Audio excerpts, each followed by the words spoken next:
Welcome to Bridging the Bayou, where we will explore what it means to work, live, and play in the Bayou region. Join us as we take a deeper dive into the people and experiences that make our region such a special place to live and work.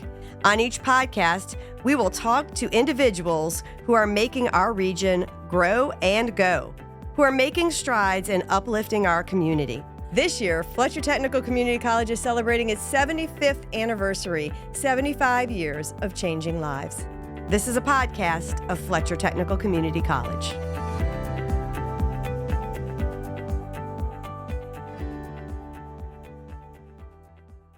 Welcome back to Bridging the Bayou, the podcast of Fletcher Technical Community College. I am your host, Chancellor Kristine Strickland.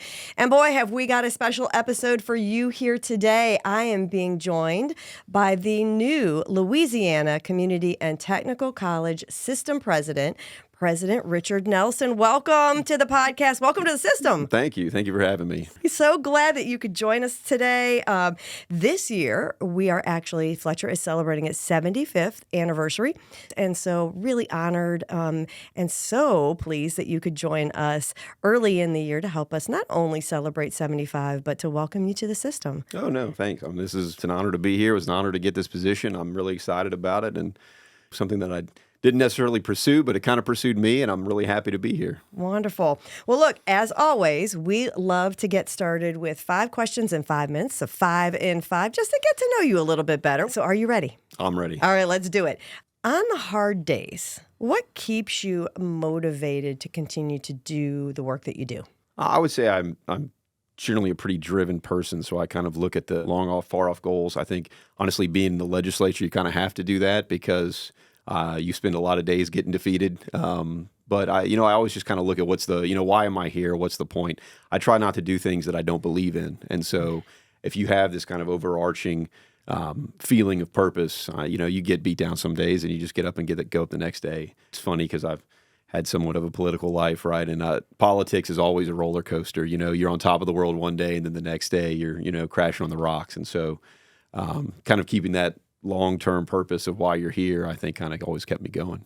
All right. Question 2.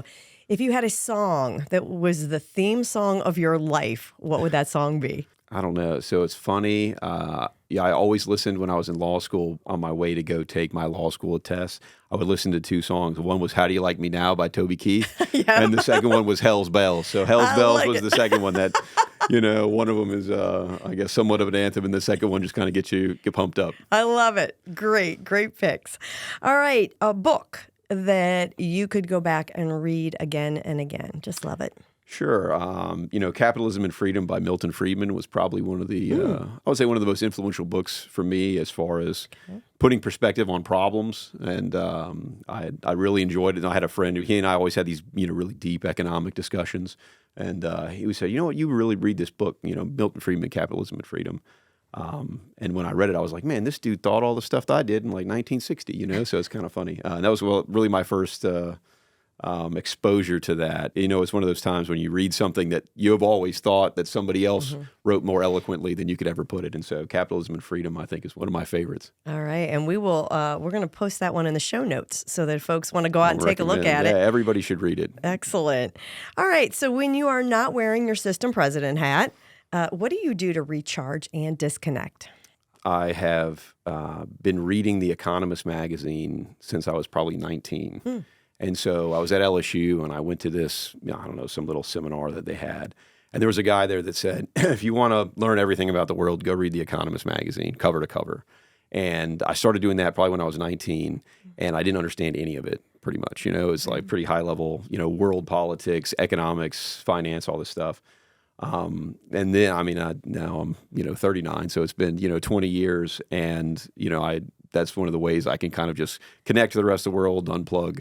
And I still do that every week pretty much. I don't have time to read it cover to cover, but all the interesting things, there's always something that gives you some perspective. All right. You're obviously an avid reader. Yeah, that's pretty much all I do for fun. So I wish my dad would have been a golfer or a hunter or something like that. And unfortunately, I learned how to fix things and I learned how to read. And that was, I read a lot and I am pretty handy. Okay. Well, then I'm going to pivot from my last question and just ask, what's the hardest or the strangest or just the most unusual thing you fixed? Ooh, What would surprise people to hear that you hardest. fixed that?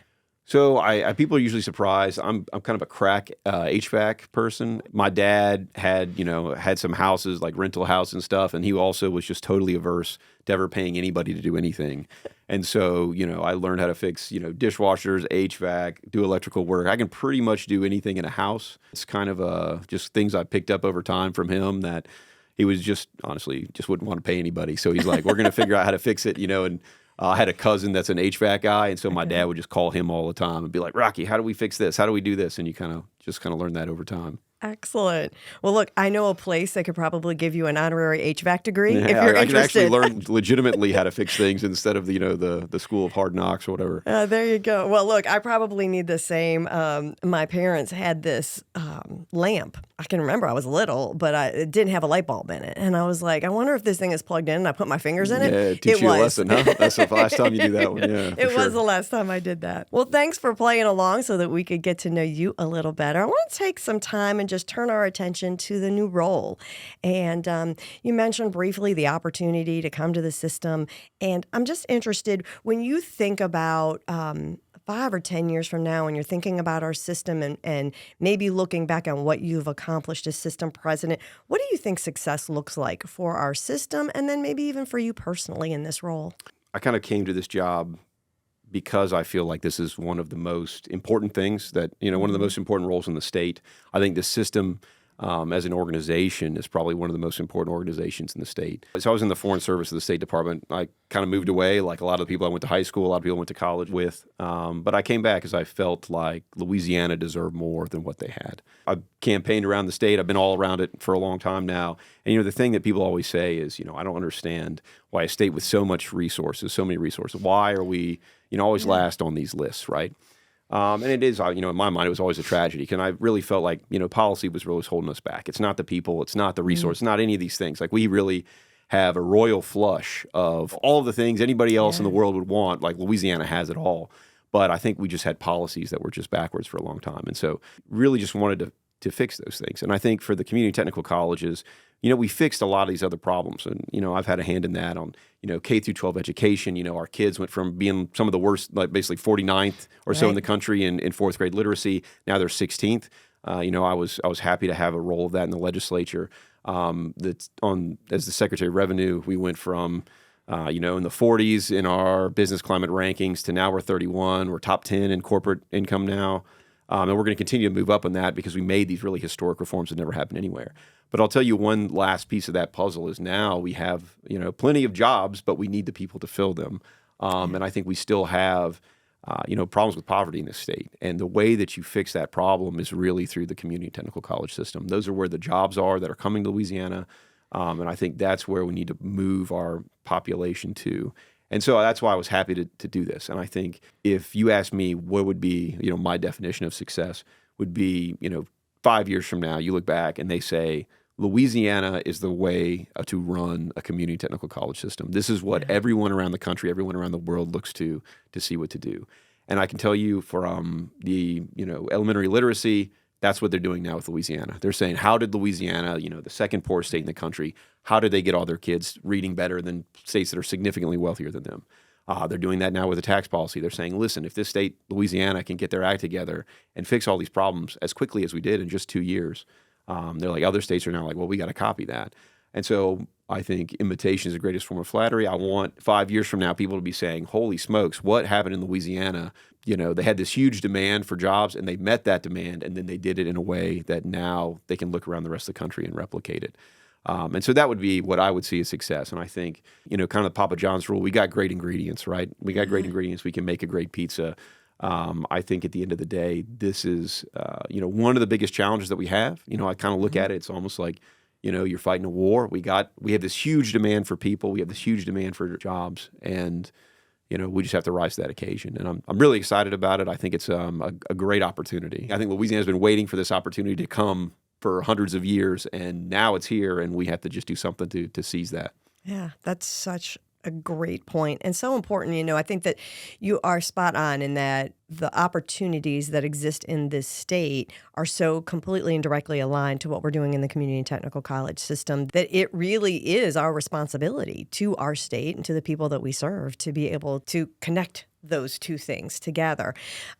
You mentioned before, you talked about the jobs, and there is a lot of opportunity here in this state. And I guess I'm thinking, though, too, about how fast things are changing. And you mentioned that as well. You just mentioned whether it was tax or K through 12 education, the way that we've been able to accelerate. Just from your perspective, like, how do you go about doing that? When you think about this statewide ecosystem, the policies, the laws, all of the things that are out there, how do you take something that has shown proof-wise or just opportunity-wise to make improvements, and how do you take that to scale at a state level? I'd be interested to hear from your experience, like, how do we take what you've been able to accomplish in K through 12 and in taxes and then apply that to scalability and acceleration in what we do in the community and technical college system?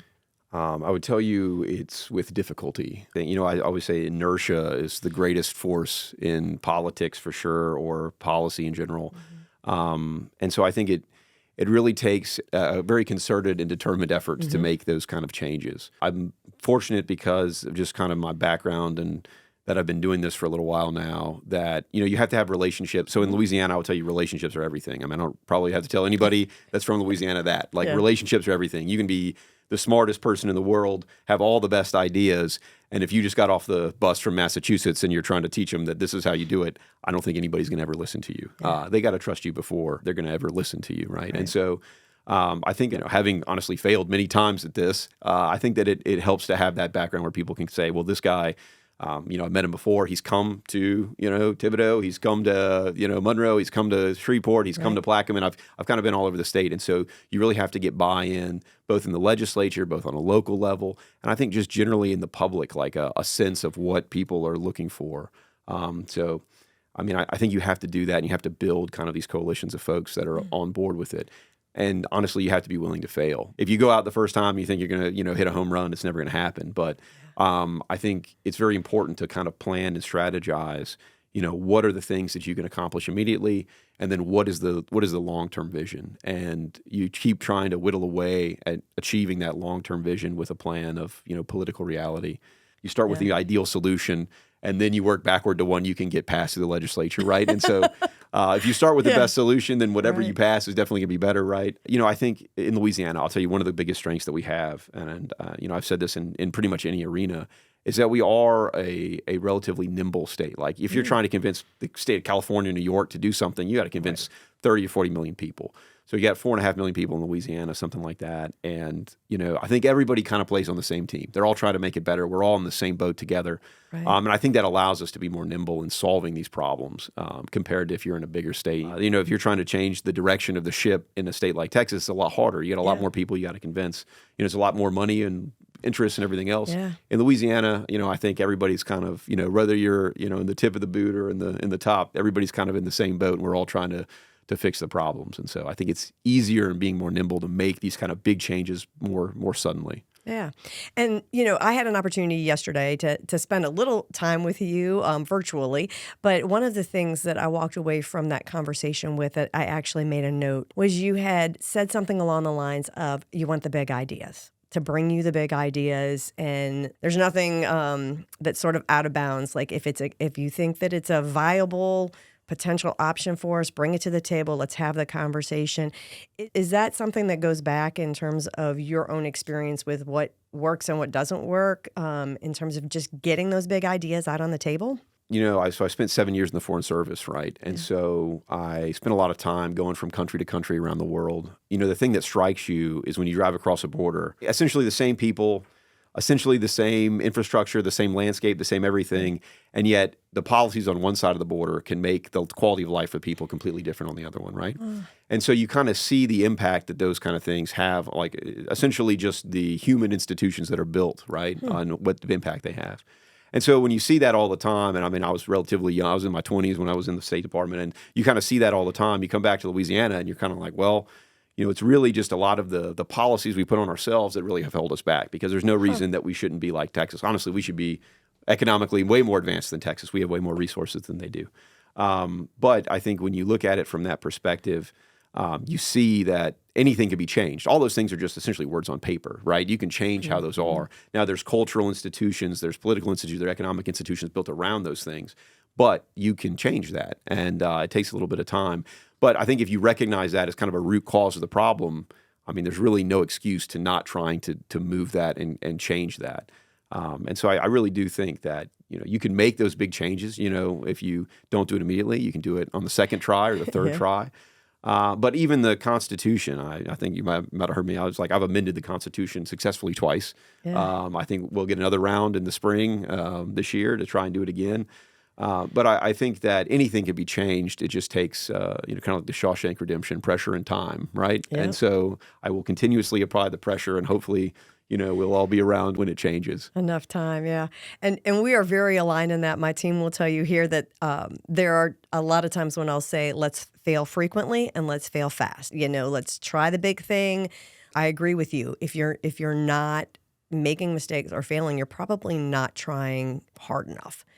Because anything that's worth going after is probably going to take a couple of times to get it right. I think a lot of times, too, what we do in higher education is we pick a path and then we stay on that path for the next 20, 25 years, even if it's not working, which is crazy, right? Exactly. So it goes back to that nimbleness, right? How do we as institutions even become more nimble? The pace of change in the world around us is not slowing down. And so it's imperative on us as institutions to actually step up our game and learn how to be more nimble, learn how to pivot more quickly, and to be responsive to who we are supposed to be serving out there, which is not only our students, but our business and industry partners. Our entire communities need us. So really important. And I want to just turn to some of the national debate that's happening right now about the value of higher education. I think we're seeing some questioning of that. Some of that probably brought on ourselves with high debt ratio, students who are selecting career pathways that maybe aren't aligned to the jobs that are available.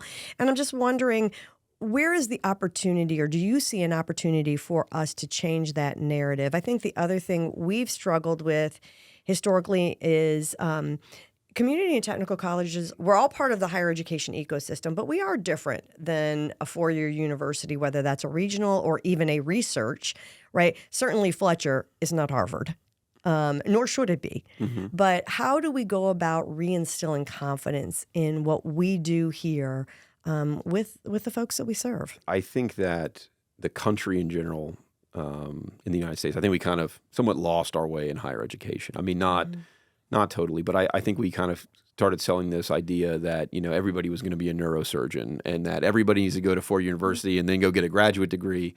The federal government threw significant resources after that. They made student loans non-dischargeable in bankruptcy. So that means that you can lend basically infinite money to anybody and then you can just keep them in debt their entire lives. I think we're seeing those consequences of that, is that those policies kind of have come to roost. I think that that kind of unlimited federal funding has kind of just created this moral hazard where we've created this system that doesn't necessarily serve the students the best, right? Mm-hmm. And I think to some extent that serves maybe institutions great, to have this kind of unlimited source of finance, but it's not providing the value for the students, and also I think the value for the economy, right? Like we have the biggest, most diverse, most dynamic economy in the world. But it still needs people to drive that. And I think if the institutions of higher ed are not providing those people, then we're going to struggle, and we're going to continue to struggle. You can't beat China. You can't do that if they are innovating, they're working hard, they're making sure that their policies, and education align with what they need. And I mean, they still have struggles too. They ask these same questions that we're asking about. Hey, are we training too many people with four-year degrees or a bachelor's degree? Then we have English degrees here. Yeah. I mean, I get it. And so they have those same struggles. Yeah. But I think that we've kind of had this narrative just based on how the federal government has treated it. And I mean, I think even in Louisiana, we created the TOPS program and we said everybody's going to go to a four-year school, basically a four-year university based on that. And the truth is the jobs don't align to that. No matter what you do, everybody can't be a neurosurgeon, right? We're not going to need that. I mean, the economy would falter if that was the case. So I think really community and technical colleges, I think we're in the best position in this. In this conversation, I think we're in the best position because we can be nimble, we're responsive, we already have those relationships with business and industry. We're not just trying to hand people a piece of paper and say, go with God, right? Right. We're trying to make sure, you come in the door, we make sure you get what you need, and we want to make sure that what we're providing people aligns with what the workforce is. Because nobody's coming here for the football experience. Right. They're coming here to get the skills they need to make a living, to provide for their families. We are in the best position in this. The economy's changing, the landscape is changing. AI is going to turn all this stuff upside down. Yes, for sure. But I think being more nimble, in 2 years, it's much easier to adjust course than it is in 4. And so, like when I started at LSU in biological engineering, it's like you had this 4-year curriculum, right? And you're like, hey, 4 years from now, you're going to be here on this flow chart. Well, if 4 years from now, you don't know. AI might be doing everything, And so in the 2-year colleges, you can say, well, maybe you just get an industry-based credential. You don't have to do it. Maybe whatever we need today, you can do in a couple of weeks or a couple of months. Or in a 2-year degree, you could make those changes more nimbly than you can in 4 years. And I think that's going to be the future. And so for us, it's imperative that we just recognize that and adjust. I don't think we have the institutional inertia that maybe some of the other systems do. I mean, if you're Harvard and you've been around since the 1600s, it's probably hard for you to be like, hey, look, we're going to do things differently now, right? But for us, we can say we are here to provide people the best opportunities in life and to connect with the industries and businesses that we're providing folks to. And I really think we're in a position where, I think we can do it more effectively. I think we can be more responsive to kind of the changes that are happening in Louisiana and in the world. But it's going to take work. We're still going to be out of our comfort zone, and it's still not going to be easy. Yeah. I just think we have the best hand of cards. We just have to play them right. Yeah, and one of the things that I love about what we do in the community and technical college system is I refer to as on-ramps and off-ramps, right? So if you come in, you can get a skill or credential, and you can on-ramp into higher ed, and then you can off-ramp and go to work. And to that point, then if things change, if technology changes, you can on-ramp back with us. And I think that's the opportunity that exists for us to scale in certain ways. I had a conversation with somebody yesterday, and we were talking about how in many instances now we're asking children who are in 8th grade to pick a career that you're supposed to be doing for the rest of your life. I think the average right now is 7 different careers most people will have over the course of their lifetime. I think I'm almost there. So, I don't know what happens when you tap out. Right. You get to retire? Yeah, that's maybe? right. I don't know. But how do we break this mold of at 13 years old, you're supposed to know what you're going to be doing when you're 50? And you got to make that decision. And how do we send the message to not only our youth, but even the person who's 30-something, maybe just got laid off, right? That there is still opportunity for them. There is still a chance for them to fulfill whatever it is their purpose is in this world. All it means is coming back maybe to their community and technical college and learning a new skill. I'm looking forward to doing that work with you over the course of our time together. Real quick, and this may be a difficult question for you, the next couple might, just because you're relatively new. But if you had my second week. So. The second week. I will be kind and gentle. But if you could identify 1 or 2 challenges that you think, and let's just say in this upcoming year for the community and technical college system, what would that be?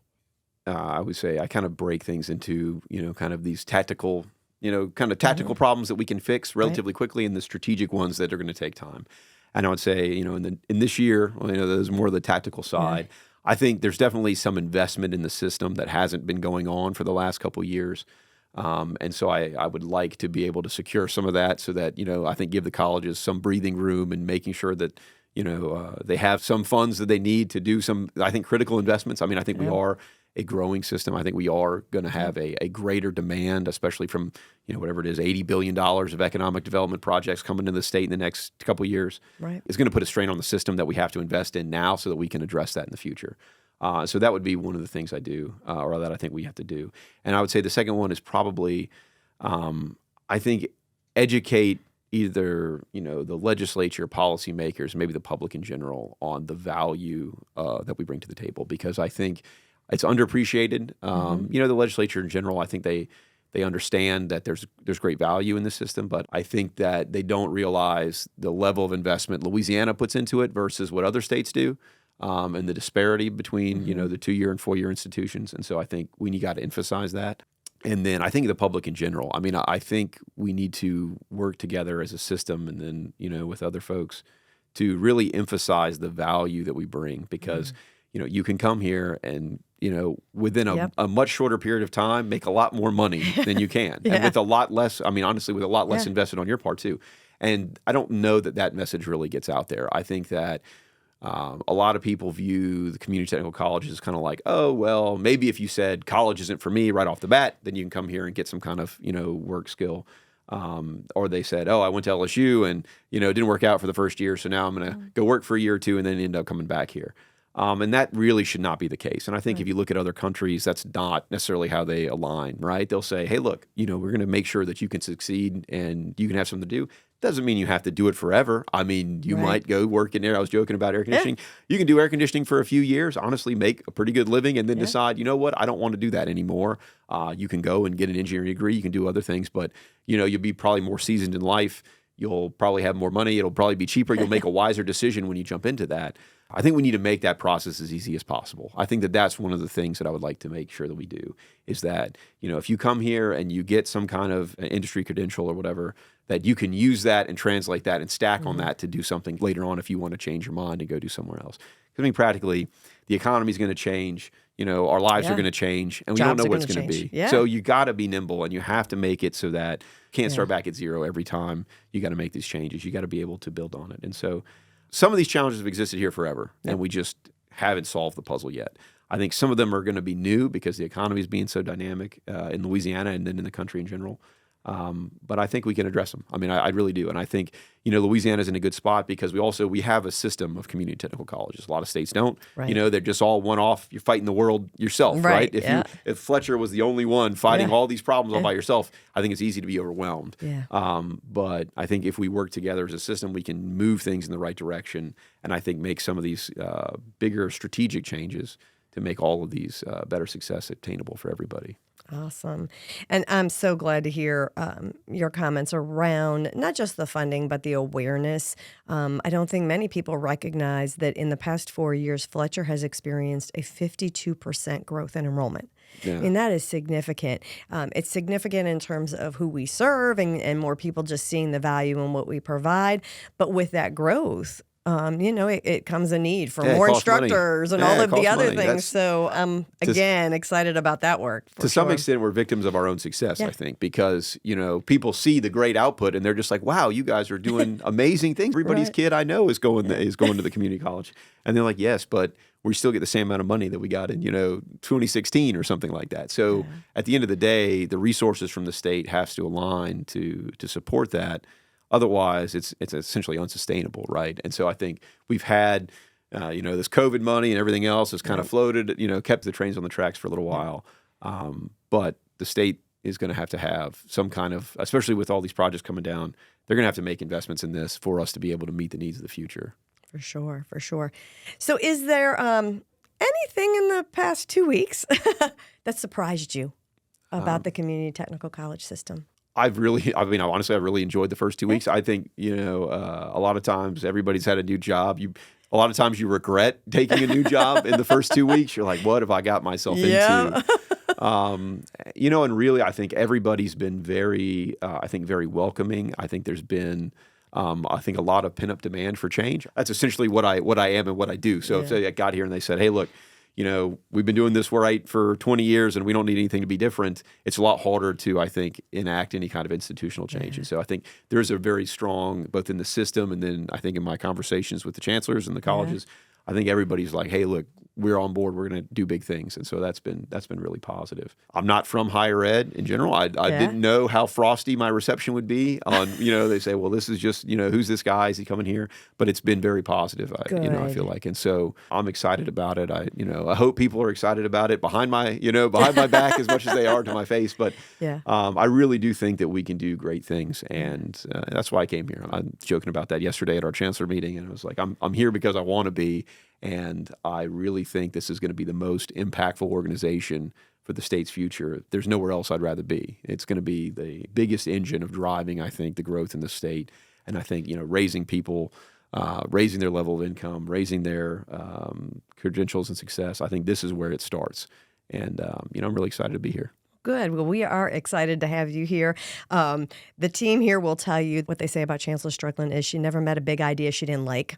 Now, the execution sometimes is a little troubling. Yeah. No, but I love the big ideas, and I'm ready to shoot for the stars.